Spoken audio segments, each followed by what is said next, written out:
Club de Prensa Miami.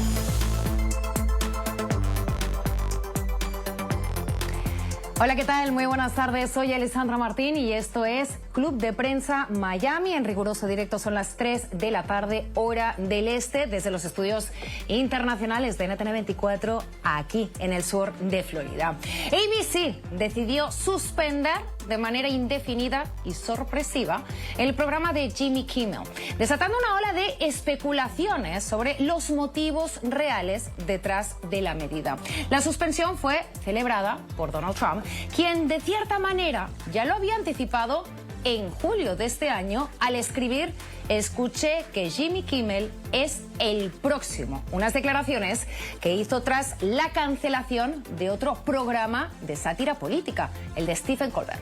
Vamos a ver qué es lo que dijo Jimmy Kimmel este lunes en su programa, motivo por el cual lo habrían despedido. Este fin de semana tocamos nuevos fondos con la pandilla MAGA, que desesperadamente intenta caracterizar a este chico que asesinó a Charlie Kirk como algo distinto a ellos y hace todo lo posible para sacar rédito político de ello. Y tenemos al otro lado del teléfono a dos grandes periodistas, colegas y amigos, a Orián Brito desde Miami. Orián, muy buenas tardes, ¿cómo estás? Alessandra, un placer compartir contigo nuevamente y con toda la audiencia de NTN 24. Y también tenemos a Andrés Fidanza, director de El Observador USA, también desde Miami. Andrés, ¿qué tal estás? Un placer, Alessandra. Muy bien aquí. Pues comenzamos con la primera pregunta. Tenemos bastante polémica y revuelo en el mundo del entretenimiento, como mínimo. Y Orián, me gustaría preguntarte, ABC suspendió a Jimmy Kimmel por sus comentarios acerca de Charlie Kirk, o mejor dicho, del sospechoso de Charlie Kirk, o bien por presiones políticas y por dinero. Mira, aquí estamos viviendo una situación, Alessandra, bien complicada. El caso de este conductor es uno, pero no es el único. En las últimas semanas hemos visto despidos de pilotos, también de ejecutivos de televisión que han emitido comentarios por este caso tan controversial para Estados Unidos. Aquí surge todo un debate entre la libertad de expresión y también en la responsabilidad sobre lo que se dice. En este momento lo que yo puedo decirte es que lo que condeno es que estos despidos sean celebrados. Aquí nadie gana, aquí todos pierden al final del día. Pierde este hecho lamentable que sin duda enluta el debate político en Estados Unidos y evidencia una vez más la polarización que se vive en el país. Pierde la libertad de expresión porque en este momento considero que cualquiera debe pensarlo hasta 7 veces antes de emitir algún tipo de comentario. Y claro, lo que yo digo en uso de mi libertad de expresión también puede ser interpretado por cualquiera de una forma muy particular. Y allí es donde está lo delicado, y que desde el poder se celebre que se callen las voces, pues no me parece que en este momento muestra una bonita visión de lo que significa un derecho como es la libertad de expresión. No sé si, Andrés, has tenido la oportunidad de ver la explicación que dio en el día de ayer el periodista de CNN, Jake Tapper, que sugiere que la decisión de ABC está ligada pues, a grandes intereses financieros y políticos, que han usado esas declaraciones del sospechoso de Charlie Kirk, porque ni siquiera menciona a Charlie Kirk, como excusa, pero que en realidad detrás de eso estaría una adquisición de Tegna por parte de Nexstar, una operación valorada en 6,2 mil millones de dólares y que, por cierto, aún está pendiente de aprobación por parte de la Comisión Federal de Comunicaciones. Y este acuerdo permitirá, si es que se aprueba por parte del gobierno, porque al final es un ente que lo controla el gobierno, un ente regulador del gobierno, pues Nexstar controlará 265 estaciones de televisión en 44 estados, que eso es prácticamente el 80% de los hogares de televisión aquí en Estados Unidos. Sí, no sabemos efectivamente, Alessandra, si es así. Sí está claro que sería un estímulo muy fuerte. De ser así, y hay algunos antecedentes, porque vimos el caso de la demanda que le había hecho el gobierno, el presidente Trump a Paramount, recuerdan ustedes, con la entrevista, a raíz de la entrevista a Kamala Harris, y después se llegó a un acuerdo extrajudicial. Digo, estaríamos en una situación compleja en el sentido de que las empresas de medios, los medios de comunicación, se volverían muy permeables al interés, al disgusto, a los enojos del poder político. De ser así, la verdad que sería muy complejo, porque en un país donde la libertad de expresión era un valor sagrado, donde el periodismo investigativo tenía una tradición muy fuerte, digamos, estamos hablando del país de Watergate, que los medios de comunicación se vuelvan tan permeables a este tipo de presiones en función de alguna fusión corporativa, la verdad que sería muy complejo. Todavía no sabemos qué es lo que va a pasar con el futuro de Jimmy Kimmel, digo, si está suspendido permanentemente, si baja en el programa como el de Colbert hace unos meses no más. Veremos. Me parece que también se abre una instancia interesante para dar ese debate, para hablar sobre el valor de la libertad de expresión y que las empresas de medios tomen decisiones en algún punto, yo querría, más valientes en esa defensa. Claro, y justamente has tocado tú el tema, ¿no? Stephen Colbert. De hecho, aún sigue, de hecho el otro día le dieron un Emmy, de hecho todos sus compañeros de la sátira política en este país lo respaldaron cuando se dio a conocer que este año es su última temporada. O sea, el caso de Kimmel sigue la misma lógica que la cancelación de Colbert, y en el sentido en que quizás este no es un tema tanto de libertad de expresión, sino que esos personajes incomoden a la administración y por tanto, siguiendo la teoría del periodista de CNN, estarían usando desde la administración el FCC como para meter mano y decir quién está al aire y quién no. Y quién no. ¿Orián? Correcto, Alessandra. Mira, ahora entramos en este debate y esto no es nuevo. Yo creo que si bien desde la figura del presidente Trump es mucho más controversial porque hace de este ataque a quienes adversa una cosa mucho más personal de escribir tweets o comentarios a través de cualquier red social, esto no, repito, no es nuevo. Hay un conductor venezolano muy conocido, Ronald Figueroa, que también perdió su empleo por comparar a Michelle Obama con un comentario desafortunado, pero que desde hace algún tiempo se está viendo esta repercusión, y no solo a nivel de medios. Yo creo que hoy en día cualquiera debe tener en su conciencia la responsabilidad antes de emitir cualquier mensaje. Si usted en redes sociales escribe "mi jefe hoy no lo soporto" y ese mensaje le llega a su jefe, ese mensaje puede traer consecuencias al final del día, y usted tiene el derecho de sentir eso, ¿no? Y ahora viene esta situación tan compleja de determinar por parte de los medios de comunicación cómo van a manejar este tema, porque fíjate que el director de la FCC, que fue nombrado por la administración Biden y continúa al frente de este órgano regulatorio, aplaudió la decisión de sacar del aire a este comentarista, y yo creo que abre la puerta a que esa autocensura se instaure de manera permanente en los medios de comunicación. Claro, y esa era justa mi siguiente pregunta. Aún nos quedan algunos presentadores.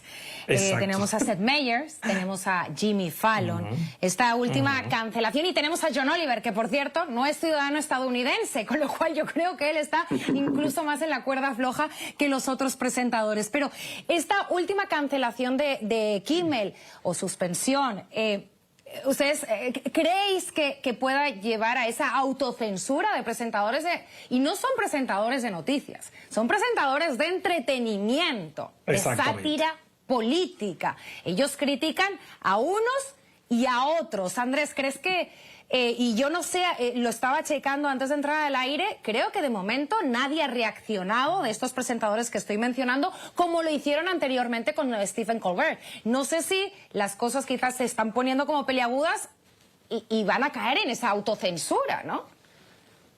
Sí, veremos. También me parece que están esperando cuál es la decisión definitiva, ¿no? Debe haber una serie de negociaciones abajo de la mesa ahora sobre las que quizás no estamos del todo enterados, porque como mencionaban recién, también la comisión esta que regula, hay una comisionada de nombre Ana Gómez que dijo, estamos ejerciendo una especie de poder de policía sobre los medios de comunicación y no es nuestro rol. Respecto a lo que vos decías, Alessandra, ¿qué actitud, si esto será disciplinador para el resto de los medios? Bueno, es un riesgo que está. Da la impresión de que algunos medios de comunicación están enfrentando al presidente Trump, así como lo hicieron algunas universidades y otras no. Claramente Harvard eligió adversar un poco más ante las presiones del poder político, y otras universidades como Columbia no lo hicieron. Tenemos el caso, yendo a los medios de comunicación, de Washington Post, que cambió o al menos alivianó una línea editorial históricamente crítica que tenía contra el presidente Trump y adoptó una postura más de centro. El New York Times da la impresión de que no, de que incluso gana audiencia en una postura más dura. Pongamos en contexto, le hizo una demanda días atrás el presidente al New York Times, incluso a 4 periodistas. Me parece que algunos medios van a optar por mantener una línea dura y otros efectivamente van a acatar ese mensaje disciplinador. Quiero recuperar una escena que ocurrió al ser preguntado Donald Trump por un periodista australiano. Se le estaba preguntando al presidente sobre su riqueza y los negocios mientras ocupa la Casa Blanca, y Trump pues aseguró que la mayoría de estos acuerdos se hicieron antes de su regreso al poder y que ahora eran sus hijos quienes manejaban las empresas. El periodista le preguntó si era pues apropiado que un presidente esté tan vinculado a negocios privados. Y la verdad que la respuesta, o la pregunta, mejor dicho, al presidente no le gustó nada. Vamos a ver cómo reaccionó Donald Trump a esa pregunta de un periodista australiano. ¿Debería un presidente en funciones involucrarse en tantas actividades económicas? No, no lo estoy realmente. Son mis hijos los que llevan los negocios. Yo estoy aquí. De por cierto, ¿de dónde es usted? Australia. La Australia Broadcasting Corporation. Está perjudicando gravemente a Australia en este momento. Se lo diré a sus líderes. Me visitarán pronto. A mí en la Facultad de Periodismo me decían que si al realizar una pregunta reaccionaban así, se supone que estaba haciendo una muy buena pregunta. ¿Qué opináis de esa escena? Y no es la primera vez que hemos visto a Donald Trump reaccionar así ante la pregunta de uno de los periodistas, Orián.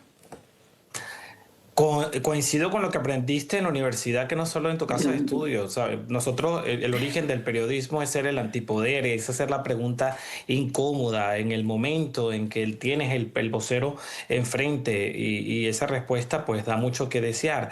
El presidente Trump es el presidente Trump, Alessandra. Eso es genio y figura hasta la sepultura, como dicen en algunos países de nuestra región.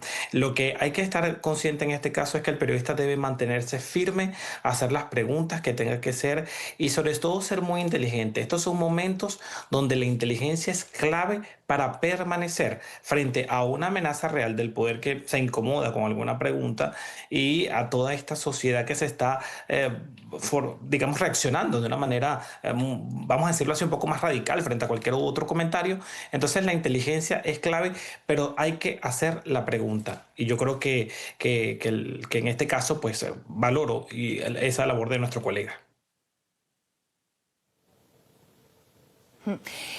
Andrés, recuperemos lo que estaba diciendo Oriana al principio sobre todos esos despidos que están sucediendo no solo en el sector público, sino también en el sector privado, justamente después de unas declaraciones del vicepresidente J.D. Vance, que pues hacía un llamado público a denunciar a quienes celebraran el asesinato de Charlie Kirk o quienes criticaran su persona, y desde entonces trabajadores, pues lo decía Oriana, ¿no? Desde pilotos hasta profesores, bomberos y demás, han sido, incluso de los medios de comunicación también, han sido despedidos o suspendidos por esos comentarios considerados inapropiados tras el asesinato.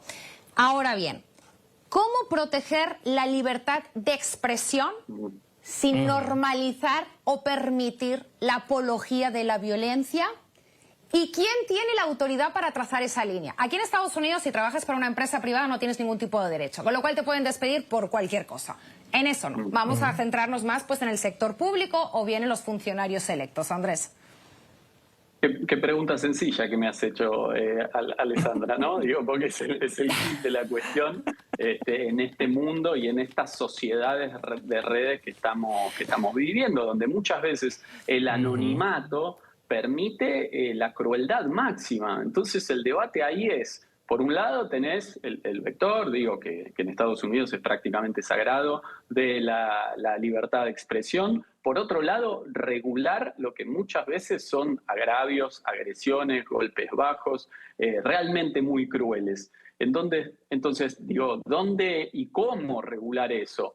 Mi perspectiva, en términos generales, es que las leyes, que las regulaciones, sobre todo en este mundo de redes sociales, y no terminan siendo lo más eficaz para hacerlo.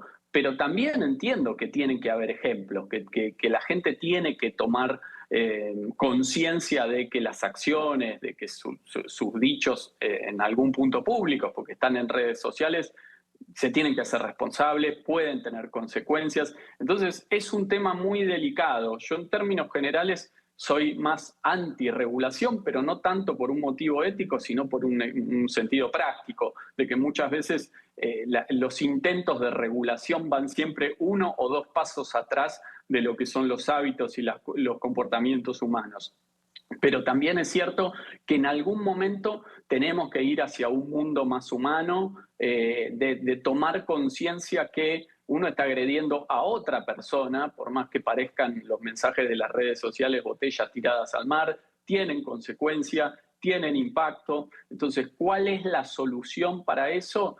Es difícil, me parece difícil que salga de una regulación. Sí me parece que todos tendríamos que hacer un ejercicio de conciencia individual en donde humanicemos al otro que piensa distinto. Parece un poco naif lo que estoy diciendo, pero tenemos que hacer una pedagogía, incluso de los medios de comunicación, respecto a eso. Y justamente en Palmetto Bay, Orián, se estaba debatiendo el otro día esto, ya que, bueno, el Consejo, Palmetto Bay, aquí en Florida, el Consejo votó 4-1 para sacar al concejal Steve Cody. Quien votó en contra fue justamente Steve Cody, S1, tras pues la indignación desatada por una publicación en Facebook donde él se refería al asesinato del activista conservador como un sacrificio digno a los dioses Smith & Wesson.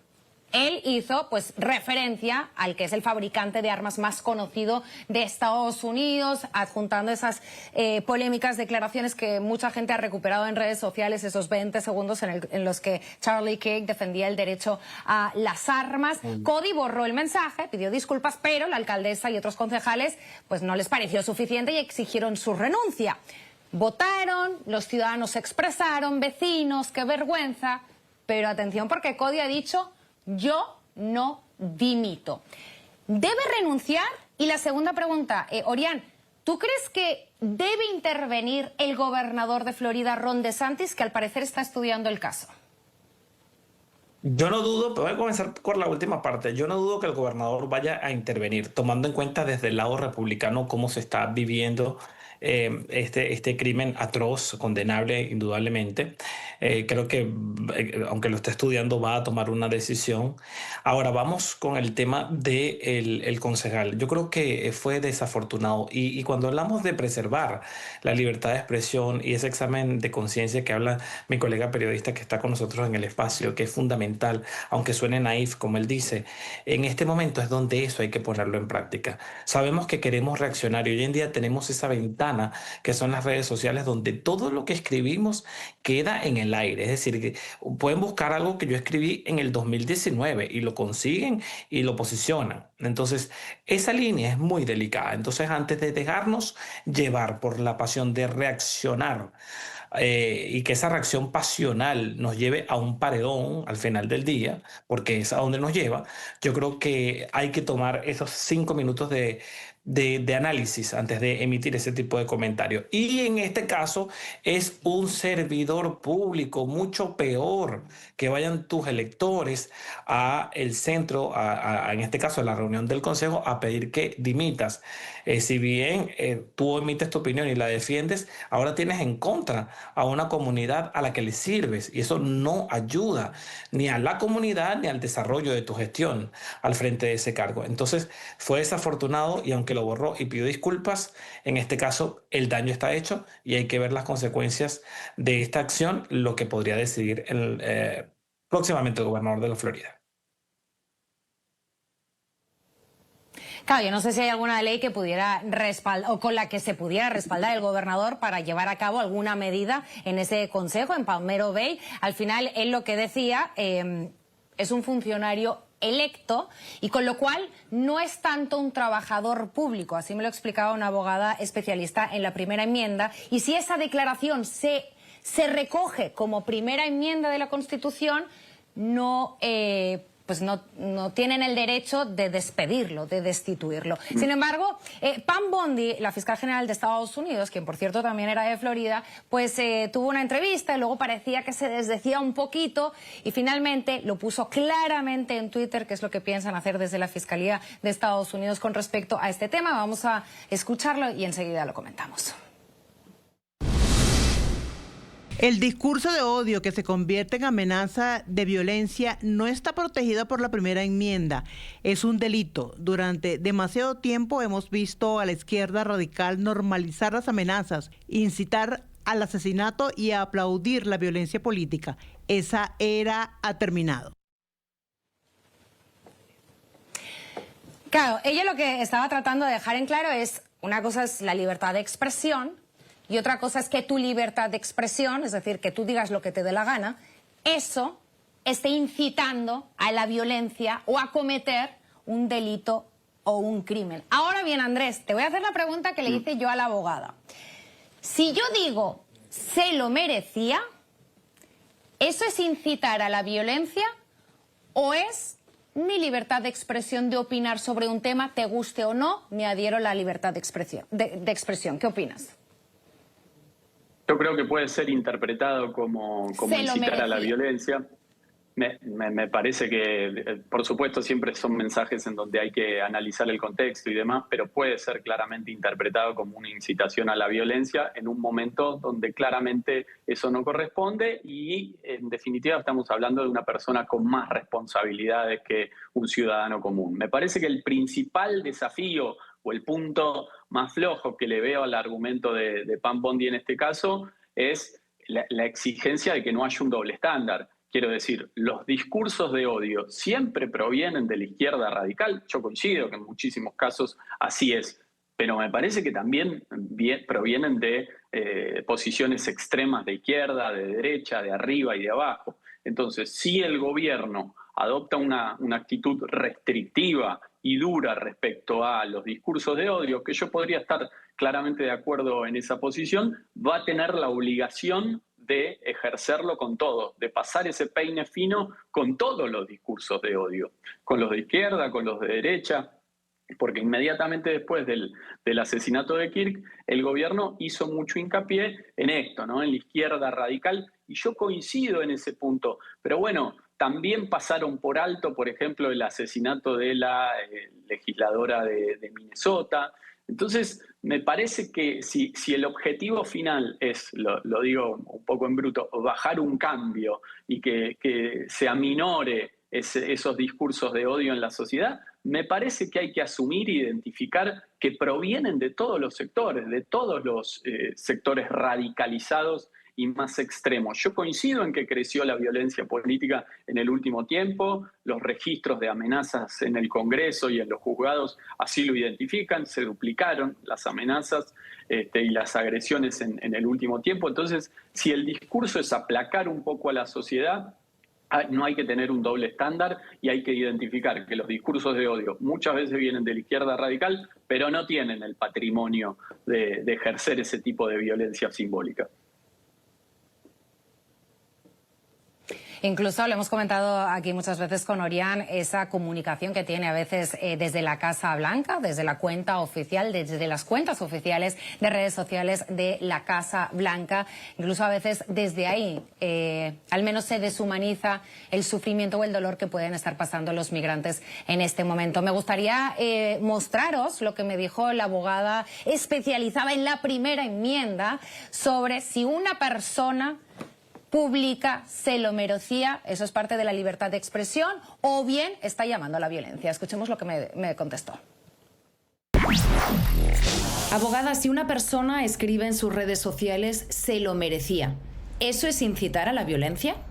No, en general no, eso sería, ¿verdad? Tu opinión, no estás llamando para una acción inmediata de conducta ilegal y estaría protegida bajo la primera enmienda. Orián, la abogada me dijo que no, en principio la ley es una, sin embargo sí que es cierto que hay distintas interpretaciones, también, lo apuntaba Andrés, hay distintos contextos, sin embargo, según la abogada, decir se lo merecía, lo cual no comparto, estoy poniendo un ejemplo, ¿de acuerdo? Porque claro. Me van a criticar también. Lo voy a poner en específico y así como... Claro, no, muy claro. Queda claro que es un ejemplo. Que es un ejemplo y es un comentario... Pero, y es un comentario que cualquiera puede escribir en las redes. Que hemos visto. Sí, correcto, o sea, Alessandra, en principio queda esto muy sería claro. englobado dentro de la libertad de expresión, lo cual a mí me sorprendió. Pero ella dijo que en principio eso es libertad de expresión e insisto, aquí en una empresa privada te pueden despedir por lo que les dé la gana, o sea, eso no es un motivo, da igual. No sé qué opinas, ¿te sorprende esto? Sí. Yo coincido que tú no eres quien o nadie es quien para decir si se lo merecía o no. Nosotros no tenemos aunque podamos tener el pensamiento, no tenemos ese poder de determinar quién merece y quién no lo merece. Y lo que ocurrió es terrible, independientemente que le haya pasado a Charlie Kirk, a Pedro Pérez, a María Gómez o a José González, que alguien vaya a un recinto a exponer sus ideas, nos guste, no nos guste, y que a alguien se le ocurra ir armado a acabar con la vida de esa persona, es inaceptable desde cualquier punto de vista y le hace daño al debate de las ideas, le hace daño al clima político que se vive en el país, al clima social. Entonces, al final del día, yo creo que siempre tenemos que utilizar la responsabilidad antes de emitir cualquier opinión. El hecho de que tengamos libertad de expresión no nos da carta blanca a hacer simplemente, o sea, a no tener un filtro, que el filtro nos protege. Al final del día el filtro nos protege. Todos tenemos formas de decirlo. Quizás no dices se lo merece, pero dices, oye, me parece que en su momento incitó a la violencia y oye, qué pena que haya terminado así, pero recuerdo que incitó y de una u otra forma lo dice, pero en otro contexto, en otra forma de decirlo.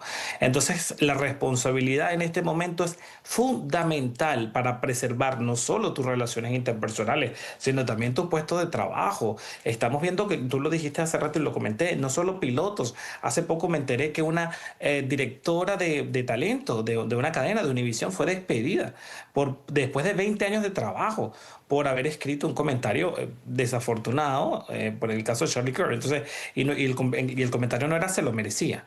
Entonces ahí tú te das cuenta de que no se trata simplemente de libertad de expresión, sino de responsabilidad por lo que dices. Pues ahí lo dejamos, cerramos este bloque. Sin embargo, vamos a hacer una pequeña pausa publicitaria y enseguida regresamos con más. Vamos a hablar del porte de armas aquí en nuestro estado. No se vayan, que enseguida regresamos con más de Club de Prensa Miami.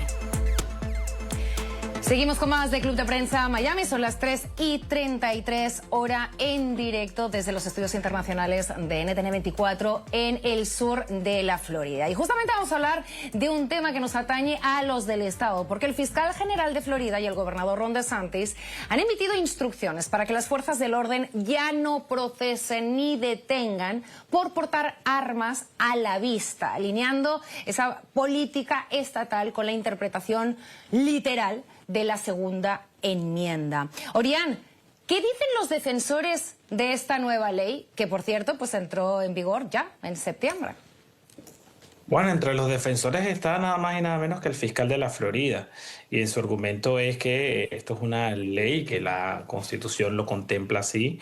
Y yo creo que el uso, y si bien respeto como ciudadano estadounidense la Constitución, yo creo que es importante en este momento analizar que los tiempos son otros, ¿no? Yo aquí en Florida no lo he visto, pero te confieso que una vez en Georgia sí estuve en un restaurante y me sorprendió cómo la gente tenía las armas allí casi que en la mesa y no fue una experiencia agradable.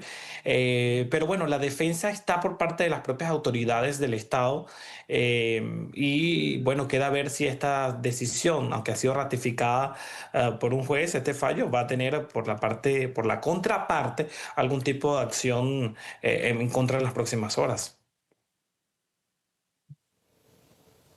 Vaivenes judiciales que hemos sufrido en muchos casos. Andrés, ante los frecuentes tiroteos, casos de violencia armada en el Estado, ¿existe algún estudio real que respalde la idea de que más armas visibles en la calle, o sea, el porte de armas visible es simplemente que la gente pueda ver que estás cargando un arma, o sea, tal como lo dice la palabra, ¿no? Pero ¿hay datos de que más armas visibles en la calle disuaden el crimen o solo alimentan el temor y la polarización política de la que estábamos hablando anteriormente? Sí, hay datos, Alessandra, respecto a que los tiroteos, y sobre todo tiroteos en las escuelas, en los últimos 20 años no paran de subir, y que tuvimos el récord en 2024. Creo que 83 casos, alrededor de 83 casos hubo en las escuelas en los Estados Unidos, con prácticamente 40 muertos. Esa estadística está muy clara. Respecto a esta otra, yo no tengo esa estadística, si es que existe. Sí he escuchado especialistas decir que el problema puede venir por situaciones en donde, por ejemplo, el dueño de un negocio ve en la puerta de su local a alguien con un arma y no le suena sospechoso, digamos, no piensa que es alguien que está ejerciendo su libre derecho de portar un arma, entonces llama a la policía o tiene un arma también. Entonces, ahí hay focos de conflicto posibles que veremos cómo se zanjan socialmente, cómo intervienen las autoridades respecto a eso. Sí me parece que esta novedad del estado de Florida llega en un contexto muy sensible, después del brutal asesinato de Charlie Kirk, en donde no se abre la puerta para el debate respecto a la segunda enmienda constitucional, porque es una tradición muy arraigada, muy instalada en los Estados Unidos, pero sí yo he escuchado al menos debates vinculados a los controles mínimos del acceso a las armas, ¿no? Los famosos exámenes psicológicos y demás, para que no cualquier persona pueda acceder a un arma. También es cierto que ello, proveniendo de otro país, la cultura armamentística que está muy arraigada, que tiene que ver con la Constitución, la redacción de la Constitución de los Estados Unidos, me queda un poco lejana. Pero sí es cierto esta estadística que los casos de tiroteos en las escuelas no paran de subir en los últimos 20 años. Y considerado el nuevo programa de incentivos fiscales para la compra de armas, es decir, ahora estamos en la temporada de que puedes comprar un arma y te hacen un descuento, parece que se estaría promoviendo más esa cultura que valora pues la aportación de armas que la prevención de incidentes o el diálogo sobre pues otras soluciones de seguridad pública. Vamos a dejarlo aquí. Orián Brito, periodista, colega, amigo, querido, desde Miami, muchísimas gracias por tu participación en el día de hoy. Y también Andrés Fidanza, te has estrenado y será la primera de muchos, director del Observador USA, también desde Miami. Muchas gracias a los dos y nos vemos muy pronto en conferencias o eventos periodísticos en el sur de Florida. Un placer, vamos a hacer una pequeña pausa y enseguida regresamos con más, no se vayan. Miami será el epicentro del debate sobre el futuro de la educación y la diplomacia internacional. Atención, del 24 al 26 de octubre, la Universidad Internacional de Florida acogerá la conferencia anual de la Asociación Fulbright, un encuentro que llega en un momento un poco crítico. El histórico programa de intercambio enfrenta ahora amenazas de recortes a sus fondos y crecientes cuestionamientos sobre las visas para estudiantes internacionales. Para hablar de todo ello tenemos en el estudio a Tan Abascal, miembro de la Junta de Exalumnos de Fulbright del sur de Florida. Tan, muy buenas tardes y bienvenidos a Club de Prensa Miami. Buenas tardes, muchas gracias por la invitación. Cuéntame, del 24 al 26 de octubre, esa conferencia, ¿para qué sirve? ¿Cuál es el objetivo? Y a mí me ha gustado mucho el tema de este año, que es United We Stand. Bueno, sí, esta conferencia no es la primera vez que se hace, es una conferencia que se viene haciendo ya año tras año, pero este año tiene un significado, digamos, se va a unir más alumnos van a venir a Perdóname. No te preocupes. Perdóname. Se van a unir exalumnos, van a venir exalumnos a la conferencia, pero también se invita a nuevos alumnos de Fulbright. Justamente comentábamos ese recorte de presupuesto por parte del gobierno federal a Fulbright. ¿Cómo se está afectando eso y cómo seguís incentivando y motivando a los alumnos para que se acojan a este programa que por años de ahí han salido jefes de Estado, personas influyentes de la ciencia, de la cultura? Sí, bueno, nosotros reconocemos que los recortes presupuestarios han afectado no solo a los alumnos actuales, pero también a mucha gente que ya están establecidos en sus carreras, ¿no? Y bueno, este año a la conferencia invitamos a varias organizaciones que bueno, tienen como meta ayudar a esta gente que se ve afectada por estos recortes, ¿no? Y entonces en la conferencia los que asisten van a tener oportunidades para no solo compartir sus propias experiencias, pero también para aprovechar recursos que les ayudaría a reintegrarse en sus carreras y bueno, reintegrarse de una forma global. ¿Y cómo estáis enfrentando el problema de las visas migratorias, de las visas estudiantiles? Bueno, la verdad es que de momento lo que hemos observado es que ciertos programas se han puesto en pausa, ¿no? Y estos programas son programas que vienen llevándose a cabo desde años. Y bueno, a nosotros nos duele esto.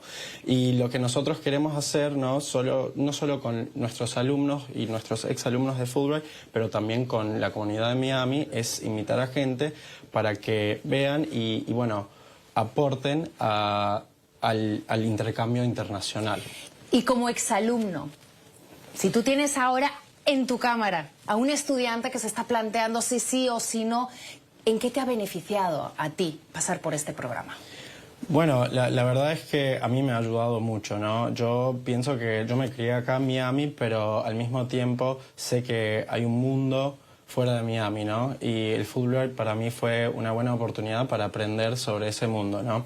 Y pienso yo que no importa qué tipo de carrera uno quiera llevar a cabo, creo que las colaboraciones internacionales les sirve a cualquiera, ¿no? Y para mí Fulbright es una avenida para hacer precisamente eso, para establecer conexiones internacionales y bueno, al final poder usar esas conexiones para conllevar una carrera exitosa. Exitosa.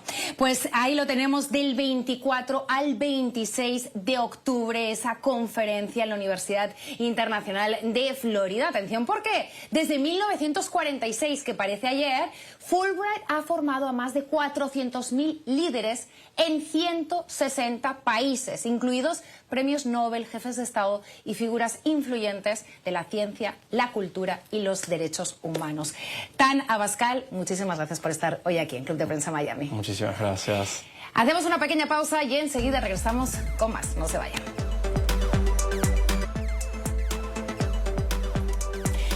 Soy Alessandra Martín y ha sido un placer acompañarles durante una hora en riguroso directo aquí en Club de Prensa Miami. Sin embargo, les invito a que sigan conectados a NTN 24. Ya la información les voy a dejar con mi compañero y amigo Hugo Vecino. Y atención, porque hay un nuevo examen para ser ciudadanos de Estados Unidos. Ya no hay 100 preguntas, sino 128. De todo eso y más les va a hablar ahora mismo Hugo Vecino. Soy Alessandra Martín, que acaben de pasar una feliz tarde.